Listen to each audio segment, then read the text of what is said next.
ابھی میں نے صحیح بخاری کا حوالہ دیا امام بخاری علیہ رحمت کا، تو اگر اس طرح کی باتیں یہ کرتا ہے تو پھر اس پر پہلے امام بخاری پر چڑھائی کر دے.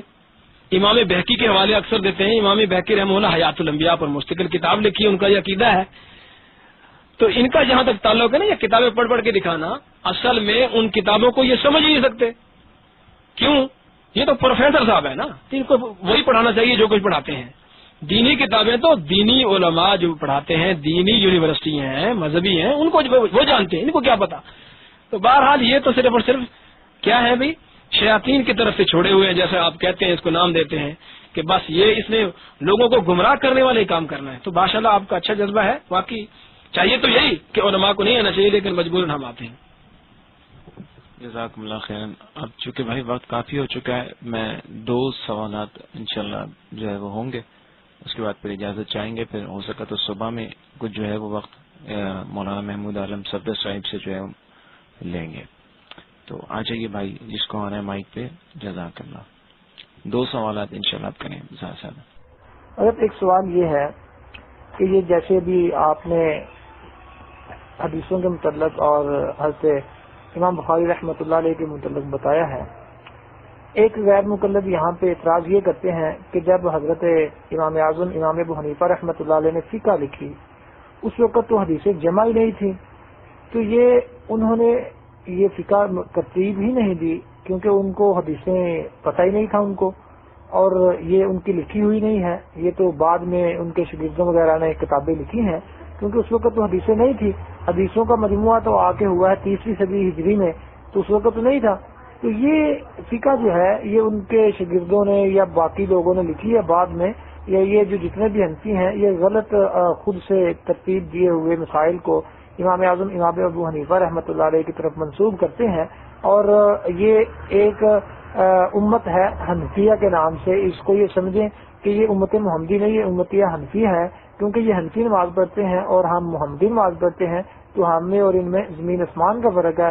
لہذا یہ حنفی نماز پڑھنے کی وجہ سے کافر ہو گئے ہیں، اور تمام کے تمام غیر مقلد محمدی نماز پڑھتے ہیں اور ٹانگیں چوڑی کر کے 6 فٹ، تو یہ سارے کے سارے جو ہیں وہ جو ہے صحیح حدیث پہ عمل کرتے ہیں. یہ حضرت ان کا سوال ہے اور اس پہ اعتراض اٹھاتے ہیں. اس پہ کچھ عرض کر دیں تاکہ ہمارے جو یہاں پہ بیٹھنے والے حضرات ہیں وہ اس سے جو ہے یہ محمدی اور حنفی نماز سے بہت سے لوگوں کو گمراہ کیا جاتا ہے، تو اس پہ ذرا تفصیل سے روشنی ڈال دیں. جزاک اللہ خیر.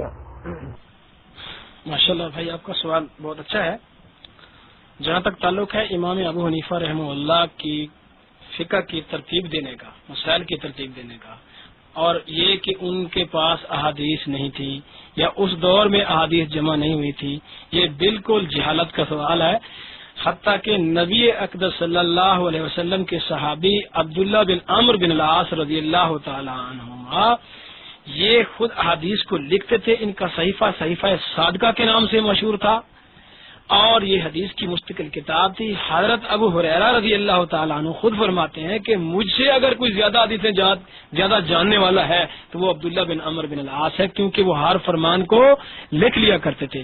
پھر تابعین نے تو مستقل احادیث کی کتابیں لکھی ہیں، احادیث کو جمع کیا کتابوں میں.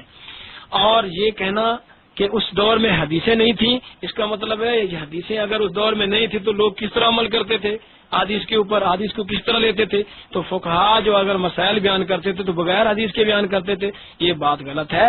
امام ابو حنیفہ رحمہ اللہ نے خود فرمایا ہے اپنے بیٹے حماد کو وصیت کرتے ہوئے کتاب الوصیہ میں، فرمایا کہ میں آپ کو 5 حدیثیں پیش کر رہا ہوں، اے میرے بیٹے اس کے مطابق تم دنیا میں زندگی گزارنا، دنیا اور آخرت میں تم کامیاب رہو گے. یہ میں 5 حدیثیں ان احادیث میں سے سنا رہا ہوں جو میں نے نبی اقدس صلی اللہ علیہ وسلم کی 5 لاکھ احادیث کو جمع کیا تھا.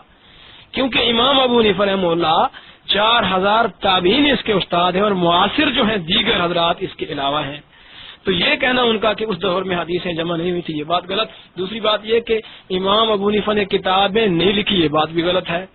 امام ذہبی رحمۃ اللہ علیہ نے، امام سیوطی رحمۃ اللہ علیہ نے تاریخ الاسلام اور تاریخ الخلفاء میں وضاحت کی ہے کہ 143 ہجری میں امام ابو حنیفہ رحمہ اللہ نے کتاب لکھی الفقہ والرائے، خود تصنیف کی ہے. اور امام ابو حنیفہ رحمہ اللہ کی حدیث کے فن میں کتاب الآثار ہے، اور دیگر فنون پر بھی امام ابو حنیفہ رحمہ اللہ کی 10-15 کتابیں